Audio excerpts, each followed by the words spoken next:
Le second sujet, on va évoquer donc avec vous, Bertrand Tatinga, puisque vous êtes à nos côtés, ce mondial à venir du côté du Qatar, avec dans le tirage au sort qui a eu lieu, c'était vendredi dernier en direct de la télévision panafricaine. Bertrand, est-ce que l'Afrique a les chances d'aller le plus loin possible dans cette compétition? Bienvenue à vous. Bonjour Fabrice, merci de m'avoir invité. Bonjour au président Banakani, il a retrouvé toute sa forme. Absolument. Je suis très content de partager le plateau avec le président du nouveau mouvement populaire, notre parti politique. Bonjour au troisième que vous allez très certainement présenter à toute la galaxie panafricaniste qui nous suit sur les réseaux sociaux et à travers les différents bouquets. 2 minutes sur le cas du ministre Blé Goudé. Merci président de défendre cette cause, d'être en contact avec nos amis du COGEP. Ce sont mes amis, j'assume cette amitié. Certains m'écrivent souvent, nous discutons. Moi je considère que c'est le FPI. Le COGEP c'est le FPI. Le FPI aujourd'hui c'est une famille qui s'est élargie et il y a beaucoup de tendances. Mais le COGEP c'est le FPI. Donc il n'y a pas de différence dans la façon de voir la Côte d'Ivoire. Mais le ministre Charles Blé Goudé devait s'attendre à ça. Que dit M. Ouattara dans sa dernière intervention à Bruxelles? On lui pose justement la question. Il dit, monsieur a des problèmes avec la justice. Il dit vraiment, ne parlez pas de ce cas. Il y a une condamnation qui règle ses problèmes avec la justice. Ben, donc, Abidjan estime que M. Blé Goudé a des problèmes avec la justice. Question.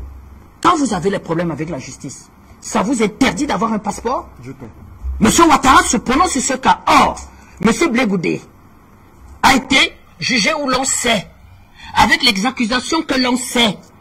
Il a été blanchi, c'est-à-dire que personne n'a voulu assumer la deuxième partie du procès. Moi-même ici, j'avais crié que on veut maintenant que la défense présente ses témoins. Parce qu'il fallait déshabiller Paris. Paris ne voulait surtout pas. Parce que nous, on avait un certain nombre d'informations, on avait même certaines émissions à faire. Quand les témoins de la défense allaient se présenter, il y avait des choses à dire. Il fallait rentrer dans le fond de cette histoire. On savait que le verdict était inévitable, qu'on allait les acquitter. C'était inévitable. Mais immédiatement, Abidjan va brandir une condamnation du ministre Blé Goudé. Or, quand le ministre Blé Goudé est sorti, c'est le seul qui n'avait dans la bouche que la paix. La première déclaration du ministre Blé Goudé, même nous ici, on ne s'était pas bien compris. Il va dépêcher un de ses collaborateurs. Je refuse de donner son nom. Il va dépêcher un de ses collaborateurs qui était à l'époque son conseiller politique. Il est venu nous voir ici à Douala. Il nous a rassurés. Il dit, vous avez mal compris le ministre. On va passer 2 jours ici, 2-3 jours. Il va faire des émissions sur Afrique Média. On va discuter en privé. Il dit, voilà, le ministre Blé Goudé m'a dépêché de venir vous voir et vous donner toutes les garanties. Je ne reviens pas dessus. Et il n'a parlé que de paix. Il n'a parlé que de paix. Même à Yopougon, il était très mal compris. Parce qu'il y avait certaines personnes qui croyaient qu'une fois qu'il sortirait, il aurait un esprit de revanchard. De vengeance, revanchard. Or, non. Il expliquait justement que si on ne fait pas de paix en Côte d'Ivoire, comment on fait avancer le pays? C'est lui. C'est lui aujourd'hui à qui on refuse tout simplement de donner un passeport pour qu'il rentre à Abidjan. Il est à la tête d'un parti politique qui a fait des assises. Il a fait un congrès. Il n'y a pas eu une attaque personnelle. Il n'y a pas eu une injure.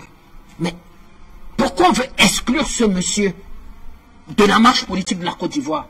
Pourquoi on veut l'exclure? Eh bien, M. Ouattara s'est prononcé clairement dessus en parlant des questions de justice du ministre Blé Goudé. Donc, président, je crois qu'on ne pourra que l'imposer et aller dans une forme de rapport de force. Parce que Abidjan, président... Est-ce que le président va connaître la forme de justice quand il a dit... Voilà les questions de fond. Ça demeure jusque jeudi. Il était condamné à 20 ans. Non? À 20 ans. Eh bien, c'est quand il de... Pourquoi 2 poids 2 mesures? Est-ce que ce que dit, cette condamnation n'a jamais été levée, président? Il ne s'agit pas de comparer le président Babo, c'est le père et le fils. Il n'y a pas de débat à ce niveau. Mais si c'est le père et le fils, vous ne traitez pas le père, vous maltraitez son fils. Comment on peut expliquer ça? Voilà, jusqu'à aujourd'hui, cette condamnation, elle demeure. Elle demeure, les 20 ans de prison. Tout à fait. 20 ans farfelu. N'importe quoi. C'est-à-dire que une justice de merde. De pacotille. Pacotille, n'importe quoi. Mais quand le monsieur de haute fonction dit que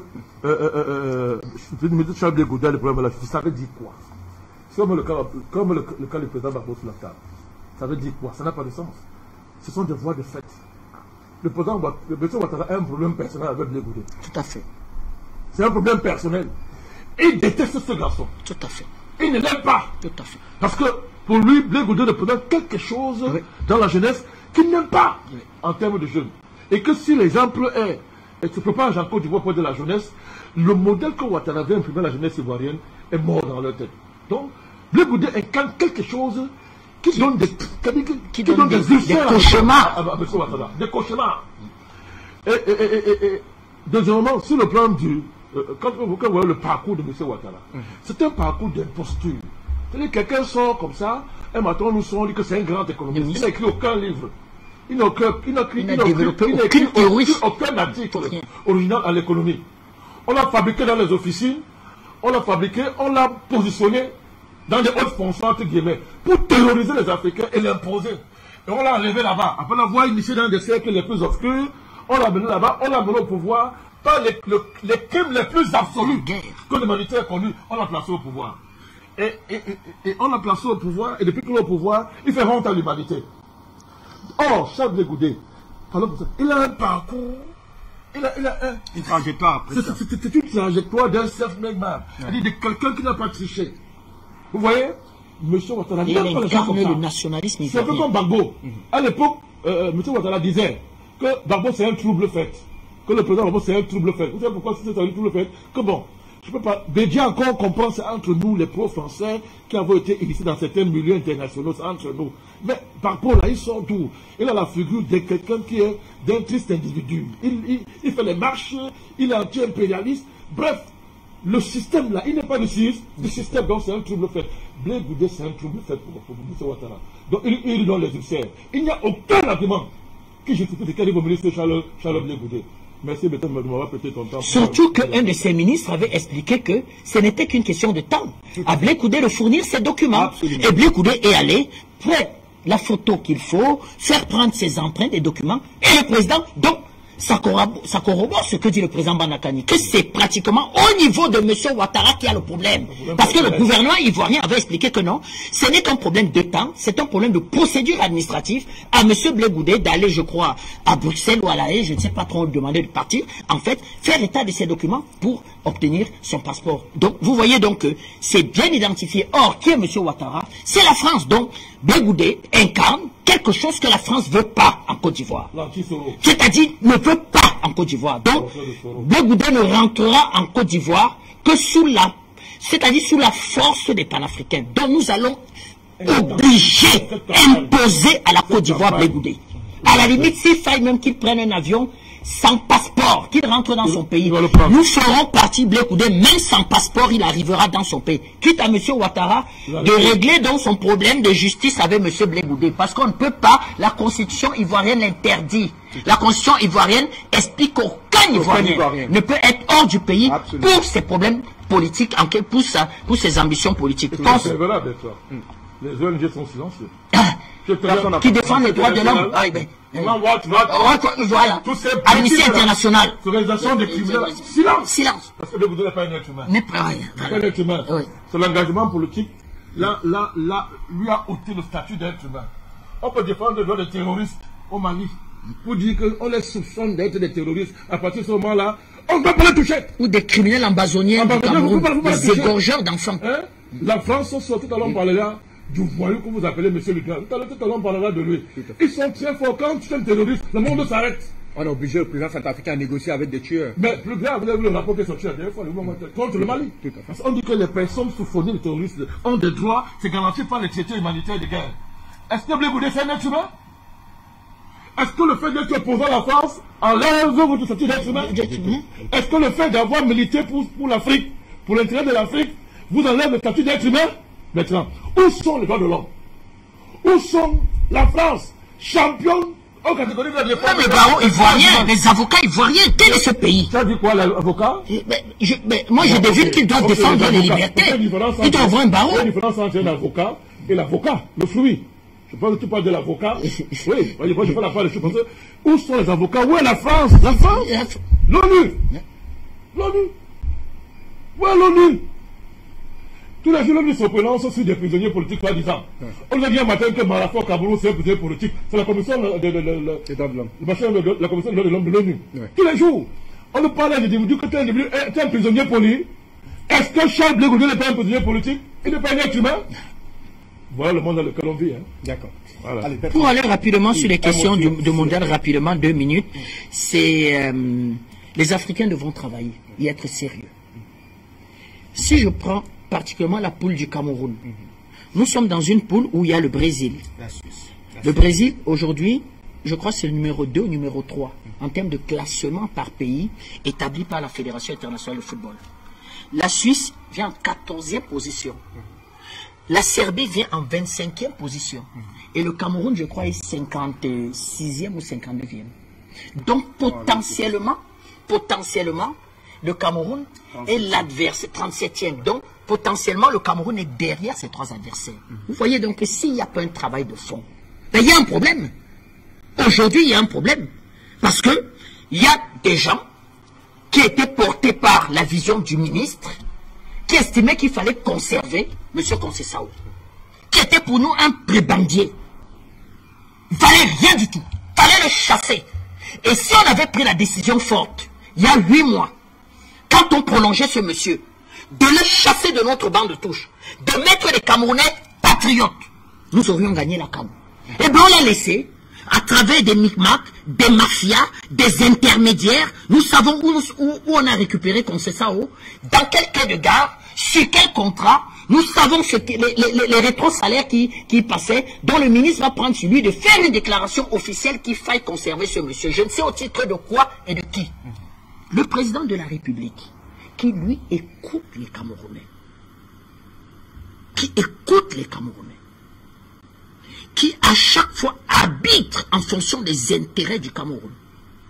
2 semaines avant ce match, la décision n'était pas facile. Ça, je peux l'avouer, du chef de l'État, qui veut voir son pays, qui veut voir sa jeunesse, pouvoir s'exprimer face au monde entier, a décidé de changer cet encadrement technique démodé, malhonnête, incapable, incompétent, et mettre à la tête, dans le suivi, pour l'encadrement de notre équipe nationale, Rigobert Song. C'était une vision aussi du nouveau président de la Fédération camerounaise de football. Donc, vous voyez que le président a réfléchi. Ça n'a pas dû être facile. Ce n'est pas sa première spécialité. Il ne faudrait même pas l'ennuyer avec ces questions. A décidé de mettre un encadrement technique. Nous sommes qualifiés. Le Sénégal, techniquement, aujourd'hui, c'est ce qu'il y a de mieux en Afrique. On verra si ça marche. Les clubs maghrébins sont souvent beaucoup plus disciplinés. Mais c'est des équipes qui manquent de morale. Quand elles ont encaissé un but, elles ont du mal à revenir. Le Cameroun, c'est des indomptables. D'ailleurs, ils ont donné aux Algériens un statut de qualifié pour la Coupe du Monde pendant 2 minutes. C'est le seul pays qui a été qualifié 2 minutes, l'Algérie. Qui peut croire qu'on peut battre une équipe à la 124e minute? Le Cameroun l'a fait. Ils ont ce statut d'indomptable. Donc, si nous sommes sérieux, si l'encadrement technique met rapidement sur pied un programme de travail, si des joueurs se donnent, on les évalue en fonction de la performance, il y a lieu de croire que le Cameroun et les équipes africaines, en fait, pourront faire un bon mondial. D'ailleurs, nous donnons rendez-vous aux 1,5 milliard d'Africains d'être tous calés derrière le téléviseur pour le match d'ouverture qui a opposé, je crois, le Sénégal aux Pays-Bas. Et une victoire du Sénégal serait un peu comme une onde positive envoyée à d'autres équipes africaines pour vraiment... vous vous souvenez le mondial 90. Donc, le Sénégal devra ouvrir ce mondial par une victoire. Absolument. Nous serons tous Sénégalais ce jour. D'accord. Merci à vous. Cher Bertrand Tatinda. Et bien le troisième pour compléter donc ce premier panel, président Madakanou, c'était... Une excellente analyse de Bertrand. Ouais. Je ne vais pas empêcher de l'interpeller, ce n'est pas une interpellation, mais il y a quand même encore 2. Qu'est-ce que font 2 Français sur notre bord de touche? On a enlevé 2 adjoints camerounais pour infecter 2 Français. Ils sortent d'où? Ils font quoi sur notre bord de touche? Ce mouvement qu'il faut saluer doit aller au bout. Autant il n'y a pas d'entraîneurs camerounais comme adjoints des entraîneurs français. Je ne vois pas pourquoi nous avons des adjoints français sur notre banc de touche. Oui, vous n'avez vu que l'équipe européenne là, ou occidentale, qui a des adjoints, n'est-ce pas, africains au banc de touche. Donc moi je dis, je ne contredis pas Bertrand sur l'analyse, hein. Je crois qu'on se comprend très bien. Tout à fait. Je ne contredis pas, mais je dis, ce mouvement-là doit aller au bout. Bien que parachevé. Parachevé, il faut qu'on soit plus sérieux que ça. Je ne vois pas l'importance de deux Tintins français, c'est le banc de touche du Cameroun. D'accord. C'est pas ce qu'ils apportent. Merci, Président Mbanda. Parce qu'après, j'ai suivi l'autre jour. Il faut suivre les médias français quand les gens gagnent. Ils disent que le plus tactique a été apporté par les deux Français. Ils l'ont dit. Ils l'ont dit. Ils ne veulent pas attribuer la victoire au milieu de son baranac. Nous avons découvert les qualités philosophiques que nous connaissions pas avant. La théorie du danger. La théorie du danger, il vient d'innover en philosophie. Mais j'ai suivi les médias français qui veulent à tout prix Attribuer les franciser cette victoire en donnant, en disant que non, le plus tactique vient de la présence des deux Français sur le banc de touche. Ils n'y servent à rien. D'accord. D'accord, Président Mbanda.